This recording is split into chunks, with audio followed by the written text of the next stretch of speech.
Hi there. Gnosticism and secrecy. Depends what you define as secret or secrecy. Um, there are lots of videos on YouTube talking about secret societies.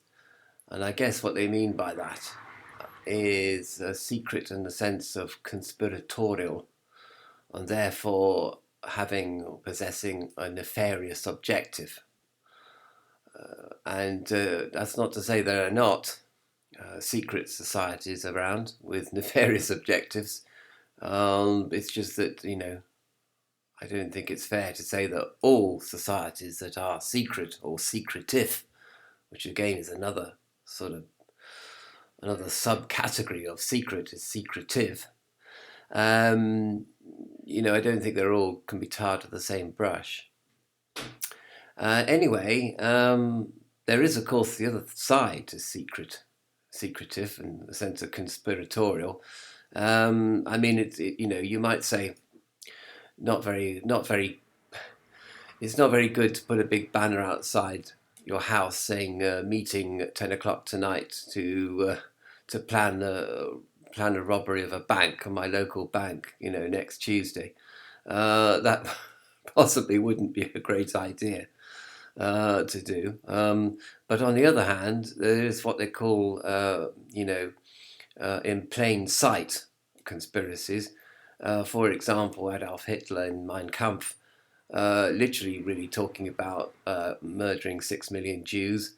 But he did it completely, he just said it so honestly that I don't think anybody actually really believed him for a start, or believed he was being literally. And that's what you could do. You could literally say something, and people would think you were joking, when in fact you weren't joking. So it's possible to be conspiratorial in plain sight, and therefore to actually possess a secret or propagate a secret without anybody knowing that it is secret. So that, anyway, that's kind of a digression, really. I can imagine that certain things, are secret, de facto secret. For example, you could be writing with a mathematical formulae to explain something, and if you weren't au fait with the mathematical narrative, the narrative of math, then in fact it would be gobbledygook to you. And it might as well be secret because it wouldn't be in any language that you could possibly understand. So it would be secret in that sense. And then there's a secret of being ineffable, something which is literally beyond our comprehension. So that the head of God, or God himself, is secret or occult or hidden, in the sense that the secret has yet to be revealed. You can't comprehend God on from this point of view, from the point of view of Earth. But one hopes that in time, in some kind of future time or space, you will be able to comprehend God, and therefore the secret will be revealed to you. But at present, it's a secret. And I suppose a lot of initiatory magical orders and Freemasonry orders are based on the fact that everything is secret until it is revealed. So you are told that there is a secret to this order, this initiatory order, but you can't gain access to that secret until you've passed a certain number of tests, or until you've attained a certain number of grades within the order. And these grades would be linked to your understanding of the cosmos or theology that the order presents. And then you are presented with a secret, which if you weren't prepared to receive, you wouldn't understand. So that kind of goes back to the fact it would be gobbledygook to you if you didn't have the necessary preparatory knowledge to begin with. You see. So there's lots of different definitions of secrecy. I think sometimes, and this is quite an important point, some secrets are secret because the knowledge is dangerous in the wrong hands. And one thinks of the famous Bhagavad Gita, saying, which is the soul cannot harm and the soul cannot be harmed. Now, unfortunately, if you were looking at this from a literal point of view, you might come away with a very, very unfortunate conclusion, a nihilistic conclusion, that because of that, you can literally do anything to anybody because the soul can't be harmed and the soul can't harm. So if you're doing it from a soul perspective, that would mean that you're not harming anybody. And I can see that with something like Charles Manson, for example, you might justify murdering your family on the basis that their souls haven't been murdered and your soul hasn't done any murdering. Now I know that is a skewed and ridiculous interpretation of the Bhagavad Gita, but because it's a conclusion that some maybe psychopathic person could come to, that your Bhagavad Gita verse, if widely known, could lead to the death of an entire family, and murder and rape and things like that. So it'd be appalling consequence of letting this knowledge go out to all and sundry. And again, you'd have to prepare somebody to receive that statement by proper instructions. So that goes back to this really, that there is a secret that the initiatory order or the Freemasonry lodge has a secret, but it's a secret that could, if it was taken the wrong way, could have appalling consequences, and you have to be schooled in the right way to interpret this secret before you receive it. So that's kind of a very, very important point. And then again, that links back to the point about the fact you wouldn't even understand something unless you're already schooled in the narrative that the secret is couched in, the actual language it's couched in. So all these issues are linked as far as secrecy is concerned. Another one is to do with honor and honesty. Everybody knows the secret symbols of Reiki, for example, because they're plastered all over the internet. In fact, a lot of tantric secrets are now plastered all over the internet, including a lot of Freemasonry secrets and are plastered all over the internet as well. Is nothing sacred? Is a question you might ask, which we'll come to in a minute. But the fact is that, somebody said to me, you will not hear the secret from my lips. So it's a matter of honor that I keep the secrets of the Freemasonry Lodge, even though they're plastered all over the internet. You won't hear them from me. And that's just a test of honor, a test of honesty. I mean, and also a test of a promise. If you've made a promise to somebody that you'll keep something confidential, even if all that information comes out about that person, you still won't. You didn't divulge any of that information, and you're not going to now, even though by some nefarious means that information about the person has been plastered all over the internet and all over social media. It never came from you, and you still won't say anything about the person involved. So that's another point. And there's nothing sacred. Some secrets are sacred. I mean, some information, some knowledge, some data are held to be very special and very sacred. So in that sense, they're not to be talked about by people that are not part of the initiatory circle. And this is a bit of a moot point, really, because is there anything that special or that secret that couldn't be discussed by the profane? And aren't you being a rather elitist by saying, that secrecy is really part of belonging to this elite, belonging to this in-group, and you've created an out-group who don't receive the secret, whereas the in-group does. And so I suppose this links back to the slightly negative connotation of secrecy as being attached or integral to elitism. And of course, with elitism comes power, and with power comes corruption.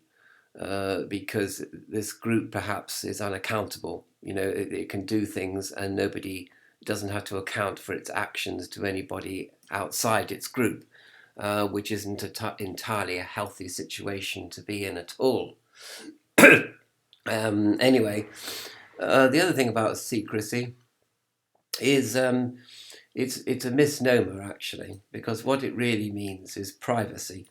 For example, Gnosticism is very much an individual revelation about your life situation or something, and you can imagine, that somebody is applying Gnostic principles to their life situation or to perhaps an unnatural sexual obsession, which they want to break, which they an addiction to something that something unhealthy that they wish to break, and they're using Gnosticism to do that. Well, they're not going to be very keen to discuss the details of their addiction or their obsession, to which they're applying Gnostic principles in order to break that. All you need to know really is that they are or they have used Gnosticism to improve their lives and to break their peccadillo. And once it's broken, then perhaps they will talk about that, but they certainly won't talk about it whilst they were doing it. So that's another point about secrecy, that it's actually private. It's private religion. It's a private situation that you're applying Gnosticism to.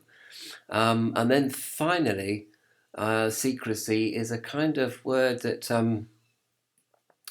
again, you might not be able to express your revelation or your experience of gnosis to anybody at all.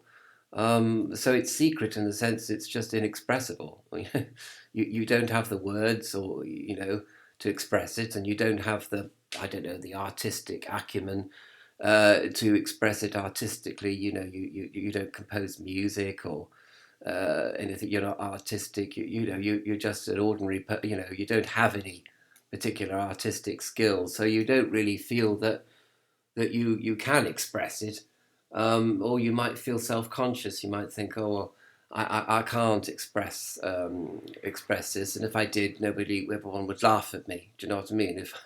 Like, people might laugh at these doodlings that I'm doing now, and they might say, oh, I'm nearly 60, so I don't mind people laughing at me anymore. But you can imagine a young person saying, oh, I can't really talk about Gnosticism because people will literally laugh at what I say, or laugh at the stuttering way I say it, or laugh at the sort of the stumbling words that I use, or it's just a sort of I can't get out, and maybe they shouldn't be too self-conscious about that, but but they just are, and so therefore they're much likely to keep it a sort of secret.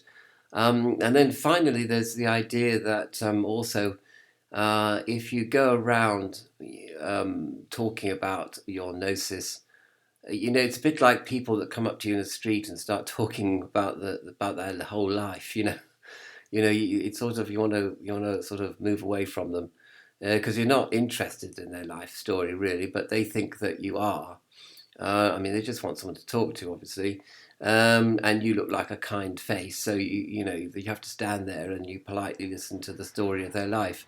So you can imagine that Gnosticism, could be people talking about their gnosis could be a bit irritating actually after a while, and self-absorbed and sort of egotistical even, and they have no regard for your life.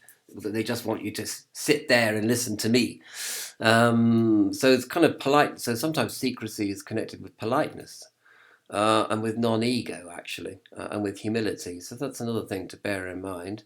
There is one more thing, which is a bit sort of, I don't know, materialistically spiritual, in the sense that some people believe that the magic power of something, or the emotional charge of something, is diminished if you talk about it. So sometimes things are kept secret because, otherwise, if you talk about them, like talking about sex, the actual experience is diminished. And some people say, if I talk about my sex life, the very next night I can't make love, you know. And sometimes people say this of magic, that you can't talk about certain magics because otherwise you might find yourself unable to carry out the magical operation. But again, this is a slightly more negative connotation to secrecy. It's like, well, you know, I don't really believe in magic and stuff like that. But I mean, I can understand, you know, to me, it means that you can only talk about these things to an in group, because you believe you're special. So it's a bit egotistical, in fact, to say, oh, well, I can't talk about it, you know, otherwise the magic won't work, and it only works if we're all secret about it. So that may be true, but it's a bit elitist again. So it has a sort of slight, and it brings us back to kind of a negative connotation of secrecy, that it's to do with elitism and purity and superiority and all these things that lead to suffering and heartbreak. So I think I've shown really that some secrecy is good, positive, necessary, inevitable. And I've also shown that secrecy can be a very negative thing. But I think on balance, though, I think there is more positivity to having secrets and being secretive than there is negativity actually attached to it. So so if people are being secretive, and there are secrets to be revealed, or secrets to be guarded, or secrets to be held by you, then I don't think that you should think this is some kind of world conspiracy for domination. Really, I think there are more just pragmatic and personal reasons for being secret, rather than some kind of nefarious, black magical objective behind it all.